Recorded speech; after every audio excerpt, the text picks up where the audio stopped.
যারা বলে আমি শিবির করি এর প্রধান কারণ হলো আমি হিজাব পরি।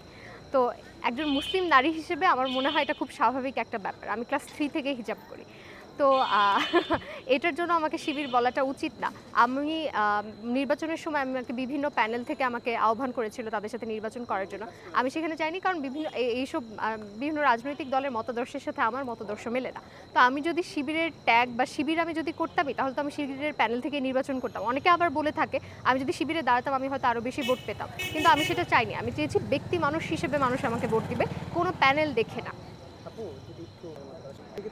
ডাকসুতে জয়ী হবার পর আমাদের যে প্রথম মিটিংটা হয়েছিল সেখানে আমরা একটা কথা বলেছিলাম, সম্মিলিতভাবে আমরা একটা সিদ্ধান্ত নিয়েছিলাম যে কে শিবির থেকে এসেছে, কে ছাত্রদল থেকে এসেছে, কে প্রতিরোধ পর্ষদ থেকে এসেছে, কে স্বতন্ত্র থেকে এসেছে, সেটা এখন আর আমাদের দেখার বিষয় না। সেটা নির্বাচনের আগের কথা। এখন আমরা সবাই ডাকসুতে এসেছি, আমরা সবার একটাই অস্তিত্ব, আমাদের সবার একটাই পরিচয়, আমরা হলাম ডাকসুর প্রতিনিধি। সেখানে আমরা ওই শিবিরকে স্বতন্ত্রকে এই ডিফারেন্সিয়েশনটা আমরা করছি না।